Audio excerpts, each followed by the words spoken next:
안녕하세요. 행정인 금융TV 김현행정사입니다. 네, 오늘은 일요일에서 한번 집에서 한번 운동도 하고 지금 방금 들어와서 한번 찍어 보려고 합니다. 오늘 영상 주제는요.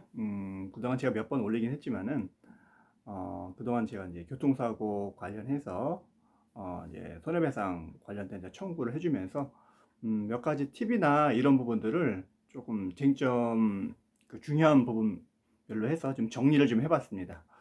그래서 보통 이제 대부분 교통사고가 나게 되게 되면 뭐 2, 3주 정도가 대부분일 텐데요.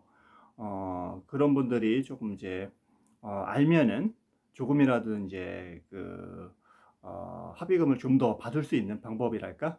그렇게 좀 생각하시면 될 것 같고요. 뭐 이제 좀 심하게 다치신 분도 많은 참고가 되니까는 한번 좀 지켜봐 주시기 바랍니다. 우선 중요한 거는 그 사고가 어떻게 났는지 그 개요가 가장 중요하기 때문에 사실 조사를 좀 정확하게 하는 게 중요할 것 같습니다.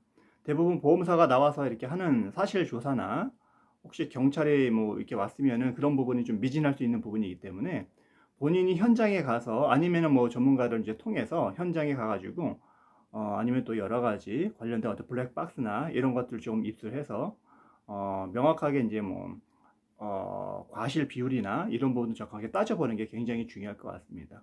뭐 주먹구구식으로 막 이제 보험사도 자기 내부 지침이나 뭐 일방적으로 막 끼워 맞추기식으로 하는 경우가 굉장히 많기 때문에 그런 부분도 현장에 여러 가지 그 뭐 위치라든가 이런 것 또 블랙박스 갖고도 뭔가를 이제 현장이 확인이 안 되는 부분도 있기 때문에 현장에 가서 어떤 뭐 도로교통법 등 여러 가지 표지판이 있는지 이런 것들, 그다음에 이제 정지선이라든가 이런 부분들, 그다음에 거리 이런 부분들은 이제 저 행정사들은 그런 부분에서 많이 가서 현장에서 이제 조사서를 만들어 드리거든요. 그래서 현장을 조사하는 부분도 굉장히 중요해서 그걸 갖고 여러 가지 과실 부분을 좀 많이 주장할 수 있는 부분일 것 같습니다.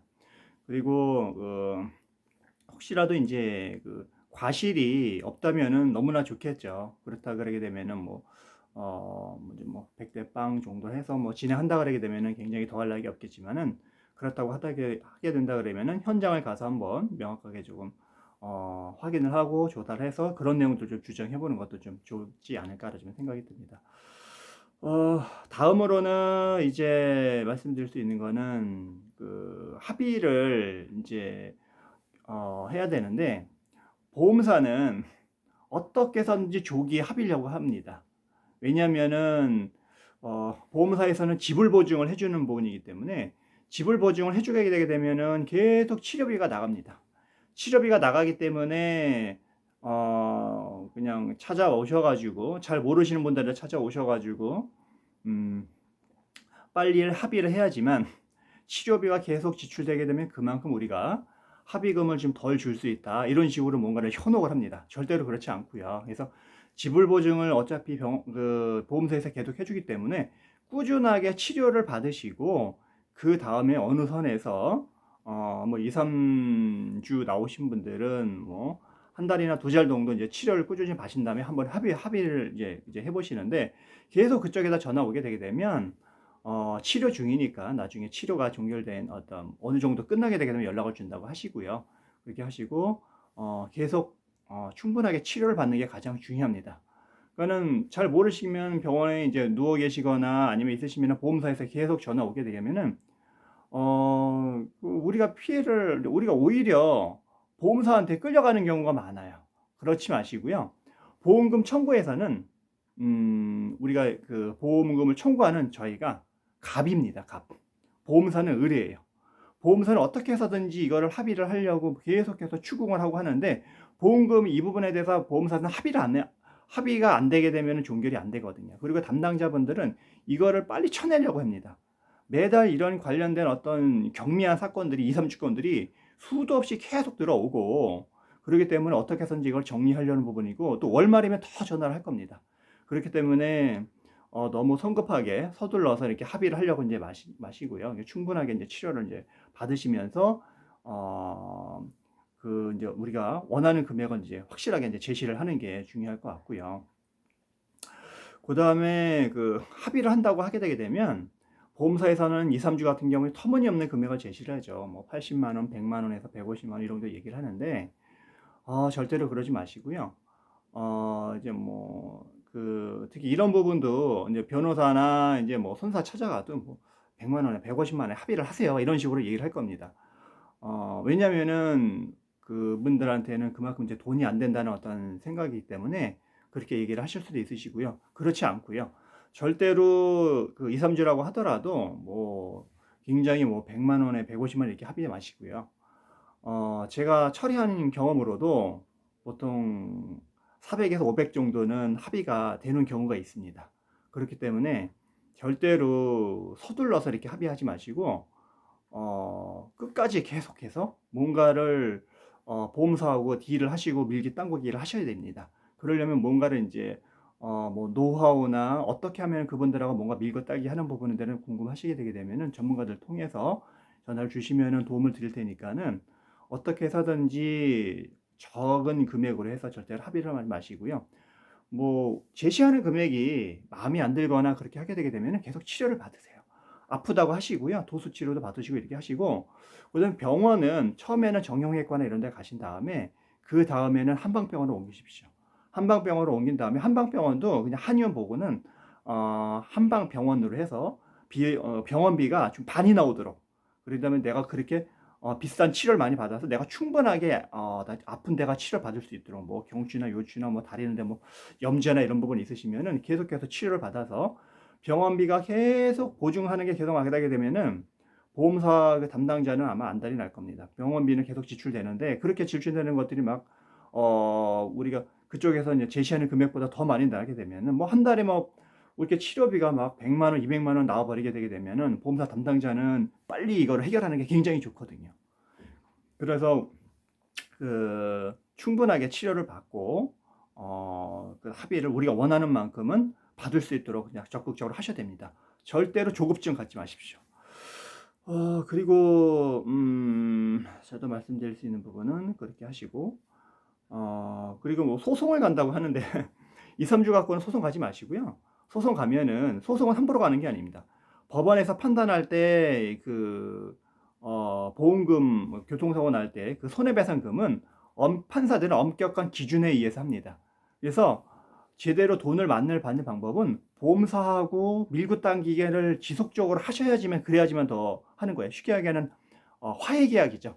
당사자끼리 원만하게 합의해 가지고 계약하는 합의를 통해 가지고 뭔가 할 수 있는 방법을 하셔야지, 법원 가면은 판사님들은 진단서, 소견서, 예를 들면 후유증이 있으면 후유장애 진단서라든가, 또 향후 치료비 같은 경우 향후 치료비 추정서라든가 이런 게 또 뭔가 뭐 더 치료가 받을 또 향후 치료비 추정서에도 문제를 많이 받을 수 제기할 수가 있습니다. 이게 이만한 어떤 치료를 받을 수 있는 점 상태인가. 그러게 되면 뭐 감정하라고 하게 되게 되면 또 안 나오게 되게 되면 그만큼 깎이고 하기 때문에 법원에서 엄격한 기준과 그를 기준을 해 가지고 하기 때문에 금액이 확 떨어질 수 있습니다. 법원에서 이렇게 이런 거 들어가게 되면 100만 원, 150만 원 그대로 나올 수도 있습니다.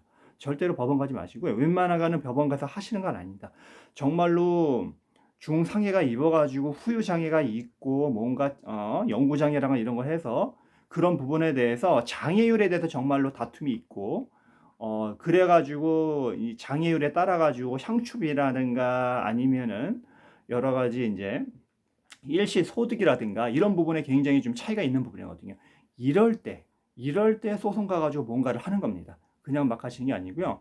경미한 사고는 어떻게 해서든지 보험사하고 질질질질 끌고 뭔가 전문가를 통해 가지고 협의서 개정 만들고 인제 그런 식으로 하셔야 됩니다. 인제 저희 행정사 같은 경우에는 손해배상 청구서를 작성을 해서 일정한 금액 원하는 금액을 청구를 하고, 그러면은 연락이 오게 되게 되면 그 부분에 대해서 저희가 또 협의서를 작성해서 그 담당자한테 팩스를 보냅니다. 팩스를 보내고, 그리고 또 협의가 안 되게 되면 그냥 치료 받으라고 하는 겁니다. 치료 받고 또 옮겨 가지고 한방병원에서 침 받고 여러 가지 또 뭐 여러 가지 도수 치료나 이런 것도 계속 받으면서 치료하시고, 그러면 어느 시점에 가서 또 인제 연락을 해서 또 협의를 보시고, 또 그렇게 또 협의가 또 안 되게 되면은 또 보험사 고객센터에다가 민원도 제기를 하고, 또 금감원에도 또 민원 넣는다고 뭔가를 얘기를 하고, 이런 식으로 뭔가 하고, 그다음에 금감원에 저희가 민원서 작성해 가지고 좀 보내기도 하고, 이런 식으로 서로 밀고 당기기를 하셔야지, 그래야지만 내가 인제 좋은 결과를 얻는 부분이기 때문에 그렇게 조금 하시는 게 좋을 것 같고요. 그래서 이런 뭐 2-3주 건들은 뭐 손사나 이제 변호사 같은 경우에는 뭐 쳐다보지도 않고 그냥 조기로 해결하라고 이렇게 얘기를 할 겁니다. 그렇게는 하지 마십시오, 절대로. 그리고 변호사는 소송만 이게 되는 부분이기 때문에 소송을 가지 않는 사건들이 실익이 없습니다.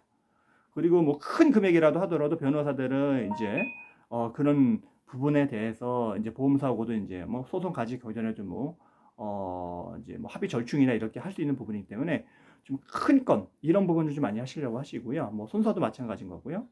그다음에 손사 같은 경우에도 좀 큰 금액을 좀 많이 원할 겁니다. 그렇게 조금 좀 하시고 또 손해사정사 분들은 또 할 수 있는 업무 범위가 굉장히 제한되어 있습니다. 그냥 단순하게 뭐 아프게 되게 되면은 뭐 손해사정서 보험약관회사에서 손해사정서 작성하는 거하고 보험사에서 그냥 뭐 병 아픈데 그 보험금 지급하는 부분에 대한 어떤 관련된 의견서 작성하는 거 이 정도뿐인 거지 더 나갈 수가 없습니다. 보험사하고 손해배상 청구서를 작성을 하고 협의서를 뭐 작성해서 보내고 합의서를 작성해 주고 그다음에 금융감독원의 분쟁조정 신청이나 이런 것들을 전혀 할 수 없는 부분이기 때문에 만족할 만한 서비스를 받을 수가 없을 겁니다. 그러니까는 그런 걸 좀 참고를 하시고요. 그리고 그 마지막으로 보험사고 관련된 담당자하고 돈을 더 준다고 해가지고 싸우지 마세요. 그분들하고 뭐하러 쌉니까? 싸우지 마시고요.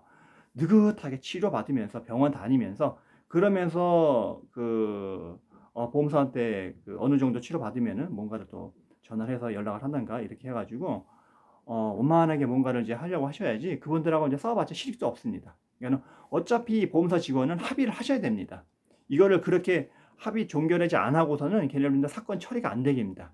그렇기 때문에 특히 이분들은 월말에 뭔가를 빨리 처리하려고 쳐내야 되기 때문에 아마 계속해서 전화를 할 겁니다. 이런 어떤 특성이라든가 그 내부의 어떤 이런 사정들을 조금 알고 하시면은 합의를 하는데 조금 원활하게 할 수 있는 부분이 있고 본인이 굉장히 이제 편하실 겁니다. 우리가 내가 알고 있는 만큼 판단이 빠르고 활동은 내가 행동하는 범위가 넓어지는 겁니다. 내가 아는 게 별로 없으면은 결정력, 어떤 결단력도 굉장히 떨어지는 부분이기 때문에 항상 도움을 받으시고 도움을 청해서 어떻게 하면 뭔가 더 받을 수 있는지 자문을 받고 하시는 게 가장 좋을 것 같습니다. 오늘 여기까지 하겠습니다. 감사합니다.